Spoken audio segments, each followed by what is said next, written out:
ఇంకా ఏ స్కాములు జరిగాయండి మీ మండలంలో? మా మండలంలో జగనన్న లేఅవుట్ అనేది పెద్ద స్కామ్. ఓకే. తర్వాత వచ్చేసి ఎర్రమట్టి, గ్రావెల్ చెరువులు మొత్తం నైట్ లో తోలేసి ఆ మట్టి అంతా తరలించి కోట్ల రూపాయల సొమ్ము. ఒక్క చెరువు కాదు, వెంకటాచల మండలం ఎక్కడ దొరికితే అక్కడ అడ్డగోలుగా అమ్మేశారు. భావితర ప్రభుత్వ ఆస్తుల్ని మొత్తం కూడా వీళ్ళు కొలగొట్టేశారు. ఆఖరాకి కొండలతో సహా దొవ్వేశారు. కశ్మూర్ కొండలు కూడా దొవ్వేశారు. కళ్ళ ముందే జరిగిపోతుంది. కళ్ళ ముందే జరుగుతున్నాయి. ఎన్ని కంప్లైంట్. మరి ఈ విషయంలో ప్రజలు ఏమంటున్నారు? ఇంత దారుణమానని వాళ్ళు కూడా బాధపడుతున్నారు. ఎప్పుడైనా మీరందరూ కలిసి మీట్ అయినప్పుడు ప్రజలు అంటే న్యూట్రల్ పీపుల్ ఈ విధంగా చెప్తున్నారా, ఇది ఏంటి అన్యాయము, ఈ విధంగా కొండలు పోతున్నాయి, గుట్టలు పోతున్నాయి, గ్రావెలు పోతున్నాయి, లేఅవుట్ లాగా ఈ విధంగా ఇళ్ల స్థలాల్లో మోసం చేస్తారని చెప్పి మాట్లాడుతున్నారా ప్రజలు? అందరూ మాట్లాడుతున్నారు, వస్తున్నారు. ఇంత దారుణం ఎప్పుడు జరగలేదు. వెంకటాచలం చెరువులో నైటు పొగులు 4 నెలలు మట్టి బయట లేఅవుట్లకు తరలిచ్చారు. ఓకే. దాన్ని గోవర్ధన్ రెడ్డి స్వయంగా మండల వెంకట శాసన పెట్టి చేయించిందన్న సంగతి ప్రతి ఒక్కరు తెలుసు. ఏంటంటే హైవే పక్క నుండి అనుకుని ఉండే చెరువు కాబట్టి దాన్ని కూడా చంద్రమోహన్ ఎత్తిచ్చారని చెప్పానని బురద జల్లి ఆ వ్యాఖ్యలు కావాలనే అలా చేశారు. అధికారంలో ఉండేవాడు. అది ప్రజలు ఎంత బాధపడ్డారంటే ఎత్తుకునేది మీరు పబ్లిక్ కి తెలుస్తా ఉంది. చంద్రమోహన్ రెడ్డి 1-4 సార్లు చెరువులోకి వచ్చి ఆపి అధికారులకి కంప్లైంట్ ఇచ్చాడు. చంద్రమోహన్ రెడ్డి మట్టి ఎత్తిస్తున్నారని మీరు ఎలా మాట్లాడతారు? ప్రజలైతే అస్సలు తిట్టునోళ్ళు పాపాత్ములు, అంత దరిద్రం. పాపం ఆ మట్టి ఎత్తుకొని పోతా లారీ గుద్దితే మేనేజర్లు తిరుపతిలో మీటింగ్ చేసుకొని నెల్లూరుకి వెళ్తుంటే నైట్ టిప్పర్ గుద్దితే చాలా మందికి గాయాలు, ఒక వ్యక్తి చనిపోయాడు ఆ మట్టి ఎత్తడం వల్ల. అది కూడా చంద్రమోహన్ మీద వేసారు. ప్రతిదీ పక్కా ఎవిడెన్స్ వీళ్ళు చేసే తప్పు పొరపాటు వాళ్ళు చేసి నిందలు ఈయన మీద చంద్రమోహన్ మీద వేసారు. చంద్రమోహన్ అన్న పక్కా ఎవిడెన్స్ తో వీళ్ళు చేసే తప్పుల్ని, గోవర్ధన్ రెడ్డి గారు చేసే తప్పులు నియోజకవర్గంలో ఎక్కడ ఏం చేసిన పిన్ టు పిన్ను వాస్తవాలు మాట్లాడేది అది ఓర్చుకోలేక 1-2-3 బకరగాళ్ళని బోకరగాళ్ళని కూర్చోబెట్టి చంద్రమోహన్ అన్న తిట్టించడం, నువ్వు అట్లాగిట్లాగా అనేది ఏదో బురద జల్లించాలని చూసినా సరే ప్రజలందరికీ తెలుసు. ప్రజలు ఇంత దారుణం ఎప్పుడు లేదు. అదే సార్, సోమిరెడ్డి గారి పైన నియోజకవర్గ వ్యాప్తంగా జరిగే ఎదురుదాడుల విషయంలో ప్రత్యేకించి మీ వెంకటాచలం మండలం నుంచి అధికంగా ఎదుగుదల జరుగుతుంది సోమిరెడ్డి గారి పైన. అంటే అటు వ్యక్తిగత విషయాలు కూడా ప్రస్తావన చేస్తున్నారు. ఇది మంచి సంప్రదాయం కాదంటారా? అది మంచి సంప్రదాయము అని ఎవరు అనరు. అసలు చాలా ఒకప్పుడు ఇలా ఉండే రాజకీయాలు. అసలు ఎప్పుడు రాజకీయాలు అంటే అసలు అదొక పెద్ద గౌరవంతో కూడి రాజకీయాలు. ఈ రోజు ఏం చేశారంటే చిల్లర రాజకీయాలు అయిపోయి, రాజారెడ్డి రాజ్యాంగం అమలు చేశాం, ఇలాగే ఉంటాయి, రౌడీ పాలన, రౌడీ రాజ్యం. ఈ రోజు మనల్ని పరిపాలించే వ్యక్తి ఉన్నతమైనటువంటి వ్యక్తి అయితే ఉన్నతంగానే సాగుతాయి. ఇప్పుడు జగన్మోహన్ రెడ్డి మీదే 36-40 కేసులు. సొంత బాబాయ్ చంపించేసాడన్న క్రెడిట్ ఆ రోజు సొంత చెల్లెలు తిరిగితే పాదయాత్ర చేస్తే మా అన్నకు ఓట్లేమని ఈ రోజే సొంత చెల్లెలు తిట్టేటువంటి పరిస్థితి. రాజకీయాలు చూడండి ఎంత దిగజారిపోయాయో. ఆంధ్ర రాష్ట్ర రాజకీయాలు 5 కోట్ల ఆంధ్రులని ఏ స్థితికి తెచ్చాడో జగన్మోహన్ రెడ్డి గాని, ఆ నాయకులు గాని. మీ సర్వేపల్లి నియోజకవర్గ హెడ్ క్వార్టర్ మీ వెంకటాచలం మండలం. వైసీపీ చూస్తే దూకుడు రాజకీయాలు చేస్తూ ముందుకెళ్తుంది. ఏకంగా మీ నాయకుడు సోమిరెడ్డి గారితో సహా మాట్లాడుతున్నారు. మరి మీరు ఎలాంటి దూకుడు రాజకీయాలు చేయబోతున్నారు రాజేంద్ర గారు? మేము దూకుడు రాజకీయాలు అనే దానికంటే కూడా వాళ్ళు తప్పులు చేసి మేము మెప్పించుకోగలం అని జనాల్లోకి వెళ్తున్నాం. ఈ రోజు నెల్లూరు జిల్లానే కొనేంత డబ్బులు గోవర్ధన్ రెడ్డి గారు సంపాదించుకున్నాం. ఓటుకి 5,000 ఇస్తాం, 10,000 ఇస్తాం అన్న ద్వార్థంలో తప్పులు చేసుకుంటూ వెళ్ళిపోతా ఉన్నారు. మేము చంద్రమోహన్ అన్న చేసిన మేలుని బయటికి చెప్పుకుంటూ రేపు 2024లో గెలిపించుకుంటే చంద్రమోహన్ అన్న ఎంత అండగా ఉండేది, వ్యవసాయ శాఖ మంత్రిగా ఉన్నప్పుడు రైతులకి ఎంత గొప్పగా ఉండేడు, ఎంత ఇదిగా పనిచేసాడో చంద్రమోహన్ రెడ్డి చేసినటువంటి గొప్ప కార్యాలను తీసుకొనే జనాలకి వెళ్ళిపోతా ఉన్నాం. ఓకే, ఒకవైపు డబ్బుకి మరోవైపు సర్వీస్ కి మధ్య పోటీ. ఓకే, సర్వీస్ చేసేవాళ్ళు సోమిరెడ్డి గారు, చంద్రమోహన్ అమౌంట్ తో వచ్చేవాళ్ళు వైసీపీ గోవర్ధన్ రెడ్డి గారు. మరి ప్రజలు ఎవరికి మద్దతు ఇస్తారంటారు? చంద్రమోహన్ అన్నకే అండగా నిలుస్తారు. అవునండి, తెలుసుకున్నారు ఎవరు ఎంత మాత్రం ఏందని తెలుసుకున్నారు. ఈ రోజు నేను వైసీపీకి ఓట్లు వేసాను, నేను వైసీపీకి చేశాను, ఎంతో మంది 100,000 కుటుంబాలు వస్తుంటే దెబ్బతిన్నారు. ఈ విధంగా తెలుసో తెలియకో చేసుకున్నారు. నేను అది కాక ఎవరు అన్నాగా ఉండాలని చెప్పి చంద్రమోహన్ అన్న వాళ్ళకి ఓదారుస్తున్నాడు. ఈ రోజు నేను 4 సార్లు ఓడిపోయిన సర్వేపల్లి నియోజకవర్గం నన్ను ఓడించింది మీరే అడగట్లే. మీరు ఇబ్బంది పడ్డారు, ఇక్కడైనా మీరు తెలుసుకున్నారు, వచ్చారు, సంతోషం, మీ అందరికి నేను ఉన్నానని చెప్పి మద్దతు ఇస్తున్నాడు అన్న చంద్రమోహన్ అన్న. ఆ విధంగా ఎవరుంటారు? ఓకే, మీ మండలంలో ప్రత్యేకించి వైసీపీలో నుంచి మైండ్ గేమ్ రాజకీయాలు నడుస్తున్నాయి అంటున్నారు, నిజమా? వైసీపీ నుంచి అంటే ఇంక నా ఆధారం లేదు వాళ్ళకి, ఇంకా నేరే దారి లేదు, జనాల్లోకి వెళ్ళలేరు. ఇంకా మేము మాకు ఓటు వేయండి అని అడగలేరు. దానివల్ల ఏంటంటే ఇంకా వాళ్ళ మైండ్ గేమ్ వాళ్ళకి ఇష్టం వచ్చినట్టుగా చేస్తాం. ఏ విధంగా వెళ్తున్నారు సార్? అంటే ఇళ్ల స్థలాలు ఇస్తామని. ఇంకా ఇళ్ల స్థలాలు అనేది ఒకటి ఆల్రెడీ ఇచ్చారు, దాంట్లో సగం ముక్కాల భాగం అమ్ముకున్నారు. ఇంకా కొంత లేవుటేసి ఒక ఊరికే అటు ఒక బొమ్మ మాదిరి ఒక 100 ప్లాట్లు వేసి రేపు నాకు ఎలక్షన్ చేయండి, చేస్తే మేము గెలిస్తే ఇస్తాం అని చెప్పానని ఆ ప్లాట్ల మీద సొడ్డు పెట్టి అవతప హామీలా ఏమి ఇచ్చాయి కాదు, ఎన్ని పోతాయి, రేపు పెట్టబోతాయి కూడా తెలియదు పరిస్థితి. ఈ విధంగా ముందుకెళ్తారు. ఎవరు మనకి రేపు ఎలక్షన్ చేయడానికి ఎవరు ముందుకు వచ్చేటట్టు లేరు. తెలుగుదేశం పక్కా చంద్రమోహన్ రెడ్డిని గెలిపించుకోవడానికి సిద్ధంగా ఉన్నారని తెలిసిపోయేటప్పటికి మందల వెంకటశేషయ్య ఎన్నెన్నో ఎత్తులు వేస్తున్నాడు, మైండ్ గేములు ఆడాలని చూస్తున్నాడు. కానీ ప్రజలైతే సిద్ధంగా లేరు. ఎన్నికల కోడ్ అనేది ఒక తాయితీ లాంటిది మాకు. రేపు ఎన్నికల కోడ్ వదిలిన వెంటనే వైసీపీ పరిస్థితి ఇంకా దారుణం. ఇప్పటికే ఖాళీ అయిపోయింది. గోవర్ధన్ రెడ్డి చెంత నుంచి చంద్రమోహన్ అన్న కాడికి వలసలుగా పార్టీలో చేరుతున్నారు. వైసీపీ పార్టీ ఖాళీ అయిపోయింది. రేపు ఎన్నికల కోడ్ అనేది ఒక తాయితూ. ఆ ఎన్నికల కోడ్ అనేది ఓడి వదిలేస్తే అసలు పూర్తిగా వాళ్ళు వృత్తి మనుషులు నిలబడతారు తప్ప ఏమీ లేదు. ఏజెంట్లు కూడా కరువు అయిపోతారు. ఏజెంట్లు కూడా ఆ ఏజెంట్ల కోసం ఈ ఫ్లాట్లు ఇస్తాం అవి ఇస్తాం అని చెప్పానని ఏజెంట్ల కోసం ఈ ఫ్లాట్. ఓకే. మీ అభిమాన నాయకుడు సోమిరెడ్డి గారి విజయం కోసం ఎలాంటి ప్రణాళికలు వేసుకోమన్నారు మీరు? చంద్రమోహన్ అన్నని గెలిపించుకోవాలి. చంద్రమోహన్ అన్న ఇంత మంచి వ్యక్తిని సరేపల్లి నియోజకవర్గం దగ్గర 4 సార్లు దూరం చేసుకుంది. 24లో దూరం చేసుకోవడానికి సిద్ధంగా లేదు. కనుక మా పాత్ర ఏంటంటే యువతగా పెద్ద పాత్ర పోషించబోతా ఉన్నాం. నియోజకవర్గం మొత్తం మాకు ఉన్నటువంటి ఫ్రెండ్ సర్కిల్ కావచ్చు, యువత కావచ్చు, మా బంధువర్గాలు, నియోజకవర్గంలో ఉన్నటువంటి బంధువర్గాలు కావచ్చు, మంచి మెజారిటీని మా చెవుకు వచ్చేదాకా కష్టపడతానేమో.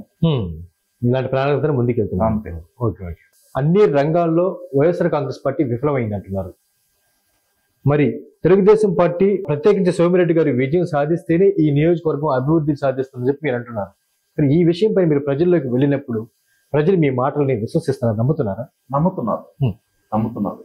ఎలా అంటే ఒక్కసారి ఓడిపోయి అధికారంలో లేను అని గోవర్ధన్ రెడ్డి డబ్బా కొట్టుకొని అధికారంలోకి 1900 గెలిచాడు.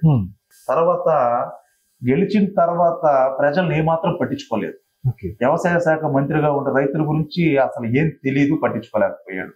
ఏ రోజు గ్రామంలోకి వచ్చినా అమ్మఒడి వచ్చిందా, పెన్షన్ వచ్చిందా ఇవి అడగతాడు తప్ప మీ గ్రామానికి ఏం తక్కువ, మీ గ్రామంలోకి ఏం కావాలి, రోడ్డు కావాలా, బడి కావాలా, నీళ్ళకి సదుపాయం కావాలా, ఏం కావాలా, ప్రజలకు ఏం కావాలో అడిగి తెలుసుకొని చేయలే. చంద్రమోహన్ అన్న అయితే ఏ గ్రామానికి ఏం కావాలో ఏది అడిగితే అది చేసి పెట్టేస్తున్నాడు గతంలోనే. కానీ వీళ్ళు అబద్ధాలు చెప్పుకొని రాజకీయ ఓట్లు అడిగేదానికి వెళ్తారు. చంద్రమోహన్ అన్న పని చూపించి ఆ గ్రామంలోకి వెళ్తాడు. కనుక మేము దాన్నే అడ్డం పెట్టుకొని వెళ్తున్నాం. మీరు అన్నారు నియోజకవర్గ వ్యాప్తంగానే కాకుండా ప్రత్యేకించి మీ మండలంలో విపరీతంగా అవినీతి జరిగింది అంటున్నారు. మీరు అనుకున్న విధంగా రేపు మీ ప్రభుత్వం అధికారంలోకి వస్తే వాళ్ళు అవినీతి చేసిన వాళ్ళందరూ కూడా బయటికి లాగుతారంటారా? తప్పకుండా ప్రతి ఒక్కరిని ఎవరిని వదిలిపెట్టేది లేదు. ప్రతి ఒక్కరిని బయటికి లాగి వాళ్ళు చేసినటువంటి అవినీతి చట్టా మొత్తాన్ని ఇప్పి బట్ట బయలు పెట్టి ప్రజలకి తెలియచేసి ఇది అనే పరిస్థితి ఈ రోజు మండలం పరిస్థితి అన్నదని చెప్తున్నా. ఒక ఇలేకరగా పనిచేస్తూ వాళ్ళ కాడ 200 ఈడ కాడ 200 చిల్లర దండుకునే చిల్లరగాడు ఈ రోజు బోకరగా మందల వెంకటశేషయ్య ఈ రోజు కోట్లలోకి వెళ్ళాడంటే ఎంత అవినీతి చేసి ఉంటే వెళ్ళుంటాడు. ఇతన్ని అడ్డం పెట్టుకుని గోవర్ధన్ రెడ్డి ఎంత సంపాదించుంటాడు ఒక్కసారి మీకే వదిలేస్తాను.